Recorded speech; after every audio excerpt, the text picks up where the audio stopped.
Good morning to all my dear students of class 5. Today I am here to explain you the chapter number 4 of the subject English Grammar. This is part number 2 of this chapter. In part number 1 I have explained you about the definition of adjective and its kinds and also adjective order. So आज की class में मैं आप लोगों को exercises book की solve कराऊंगी. Kindly write today's date in your book on page number 34. Date is 7/7/2021. So adjective मैंने आप लोगों को समझा दिया है. अब हम डायरेक्ट आते हैं एक्सरसाइजेस पे. Exercise number A. Read the following passage and underline the adjectives. Write S above adjective of size, C above adjective of color, Q above adjective of quality and O above adjective of origin. अब यहाँ पे इस paragraph में हमें सबसे पहले adjectives को underline करना है.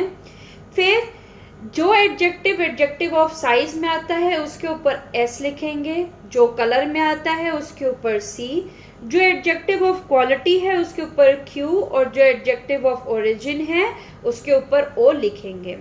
तो सबसे पहले हम सारे एडजेक्टिव्स को अंडरलाइन करते हैं इस पैराग्राफ में. Sydney is a large, underline the word large. Australian city with busy, underline the word busy. Streets and expensive shops, underline the word expensive. In summer it's a very hot place, underline the word hot. People wear cool clothes and drink cool drinks, underline both the words of cool. There are beautiful sandy beaches, underline the word sandy, where people can rest and look up at the wide blue sky, underline the word wide and blue. There are big parks for tourists to visit, underline the word big. Japanese tourists like to sit and watch other people, underline the word Japanese. British tourists take photographs of the strange plants and colorful birds. Underline the words British, strange and colourful. So ये थे इस paragraph के adjectives. अब इसके हम type को लिखेंगे. Large आता है साइज में, सो लार्ज के ऊपर लिखिए S. बिजी है क्वालिटी, सो Q. एक्सपेंसिव भी क्वालिटी में, सो Q. हॉट कूल भी क्वालिटी में, सो तीनों वर्ड्स के ऊपर Q. सैंडी भी क्वालिटी में, so Q. Wide quality. Blue colour, so C. Big size S. Japanese origin O. British quality Q. Strange origin O और कलरफुल C यानी कि कलर. सो ये एडजेक्टिव के काइंड्स हमने मेंशन कर दिए. Next page number 36. The following passage contains a lot of adjectives. Some of the adjectives appear in the wrong order. First, underline the wrong ordered adjectives, then write them in their correct order on the lines below the passage. अब मैंने आप लोगों को part number 1 में adjective का order समझाया था. ये उसी पे बेस्ड एक्सरसाइज है. ये आपको कह रहा है कि इस पैराग्राफ में कुछ एडजेक्टिव जो है रॉन्ग लिखे हैं, यानी कि उनका जो ऑर्डर है वो रॉन्ग है. आप लोग पहले जो रॉन्ग लिखे एडजेक्टिव हैं उनको अंडरलाइन करिए और फिर उसके बाद नीचे दी गई लाइंस में उसको सही ऑर्डर में लिखिए. तो सबसे पहले हम जो गलत एडजेक्टिव ऑर्डर दिए हैं उसको अंडरलाइन करेंगे. My friend Vikas is a handsome tall boy. Handsome tall boy को अंडरलाइन करिए. He always wears a white long T shirt, underline करिए वाइट लॉन्ग टी शर्ट को. And a big red cap. He carries a blue huge canvas bag. Blue huge canvas bag को underline करिए. His favorite food is red crunchy apples. Underline red crunchy apples. And he always has one in his bag.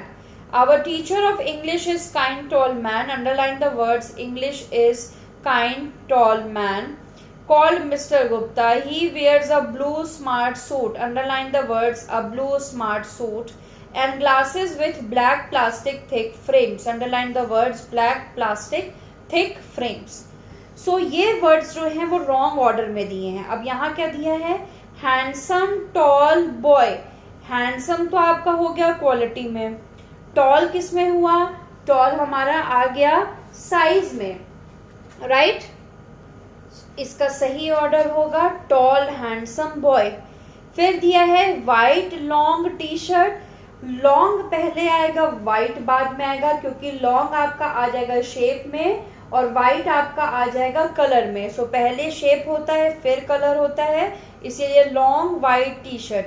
फिर blue huge canvas bag दिया है। Again पहले हमारा shape होगा या size, आप ह्यूज आपका साइज हो जाएगा और ब्लू हो जाएगा कलर, तो साइज पहले और कलर बाद में। सो इसका सही सीक्वेंस होगा huge blue canvas bag.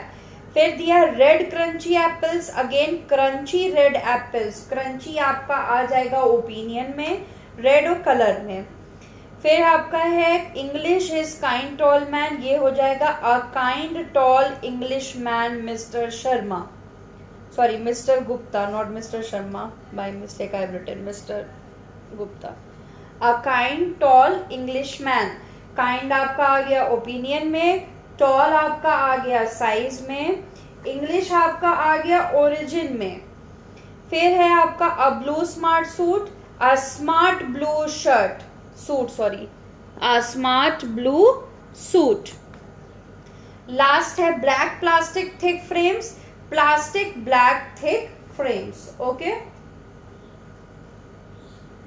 No ये सही दिया है। पहले कलर होगा black, sorry one second I will do the, सबसे पहले हम लिखेंगे इसका साइज या शेप थिक, फिर आपका आएगा colour thick black plastic frames.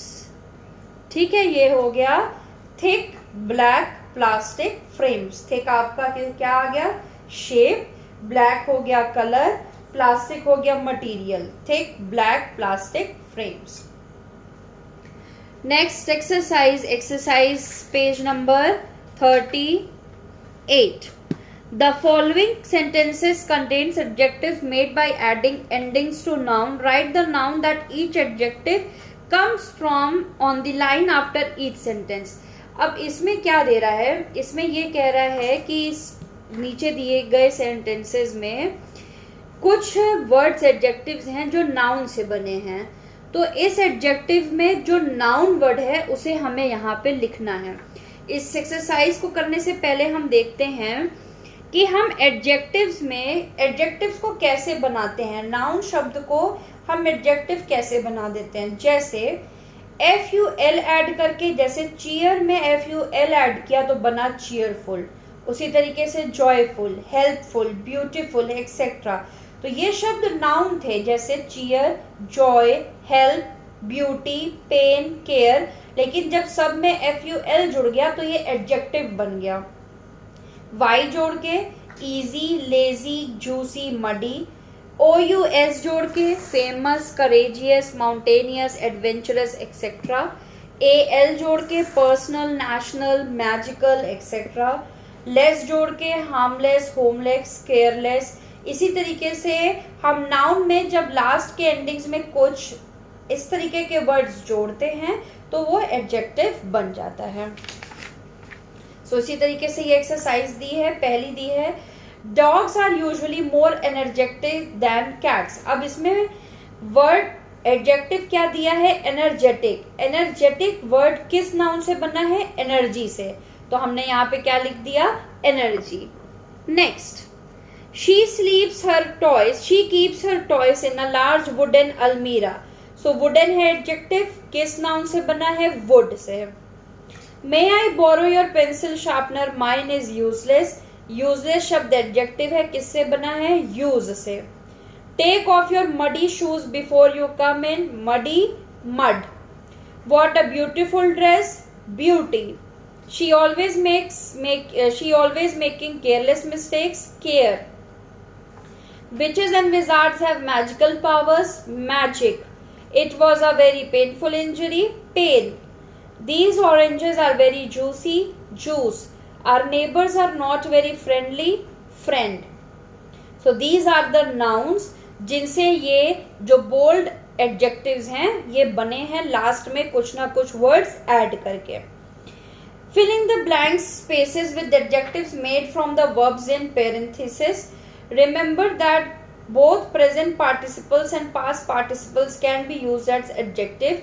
Choose the adjective that suits the sentences best. The first has been done for you.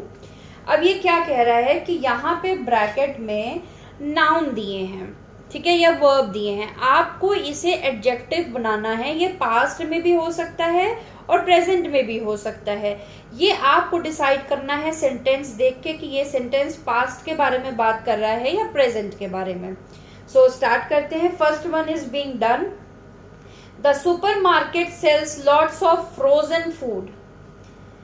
Have the police found the stolen car yet. ये बोल रहा है कि car जो चोरी हो चुकी है वो पुलिस ने क्या ढूंढ ली, तो हो चुकी है, पास्ट हो गया. सो पास्ट हो गया स्टोलन. प्रेजेंट में होता तो स्टीलिंग हो जाता. Some of the old houses had broken windows. Had बोल रहा है तो हैड यूज होता है पास्ट के लिए और हैज यूज होता है प्रेजेंट के लिए, इसीलिए ब्रोकन. प्रेजेंट होता तो ब्रेकिंग होता. The players of the dash team don't look tired at all. अब ये प्रेजेंट की बात कर रहा है कि जो अभी जो टीम जीती है वो थकी हुई नहीं लग रही, इसीलिए winning. Next, it wasn't very interesting movie. Interesting. I hope the pupils don't think that my classes are boring. We could hear the exciting fans screaming. My dad had a very worrying look on his face. सो ये आप लोगों का chapter number 4 adjective आज complete होता है. Book exercises, book exercises, explanation, everything. अब आप लोग मार्क करेंगे कि आप लोगों को अपनी कॉपी में क्या लिखना है. सबसे पहले आपके बुक में ये डेफिनेशन दी हुई है, तो आप लोग अपनी कॉपीज में chapter number, chapter name right करेंगे. उसके बाद डेफिनेशन राइट करेंगे एडजेक्टिव से लेके थिंग्स तक. सेकेंड हेडिंग आप लोग लिखेंगे काइंड्स ऑफ एडजेक्टिव. इसके अंदर फर्स्ट पॉइंट होगा पोजेसिव एडजेक्टिव. ये आप लोग पोजेसिव एडजेक्टिव से यहाँ तक लिखेंगे. नेक्स्ट आपकी हेडिंग होगी एडजेक्टिव ऑफ क्वालिटी. ये आप लोग यहाँ से लिखना शुरू करेंगे मैन तक. थर्ड एडजेक्टिव न्यूमरल एडजेक्टिव, यहाँ तक लिखेंगे. फिर डेफिनेट नंबर एडजेक्टिव यहाँ तक. इनडेफिनेट न्यूमरल एडजेक्टिव यहाँ तक. डिस्ट्रीब्यूटिव एडजेक्टिव यहाँ तक. ये तीनों जो हैं ये न्यूमरल एडजेक्टिव की हेडिंग के अंदर ही आएगा. Next number 4 heading demonstrative adjective. ये आप लोग लिखेंगे दोस्त तक. नेक्स्ट नंबर 5 है इंटेरोगेटिव एडजेक्टिव. ये आप लोग लिखेंगे विच तक. आपकी बुक में पॉजिटिव एडजेक्टिव नहीं दिया है तो उसको आप लोग छोड़ दीजिएगा. So definition kinds of adjective में, सॉरी पॉजिटिव एडजेक्टिव तो ऊपर ही दिया है, bye mistake I have said. सबसे पहला पॉजिटिव एडजेक्टिव यहाँ से लेके इट्स तक. एडजेक्टिव ऑफ क्वालिटी मैन तक. न्यूमरल एडजेक्टिव में यहाँ तक. फिर उसके बाद डेफिनेट न्यूमरल एडजेक्टिव में 3 तक. इनडेफिनेट न्यूमरल एडजेक्टिव में फ्यू तक. डिस्ट्रीब्यूटिव एडजेक्टिव में अदर तक.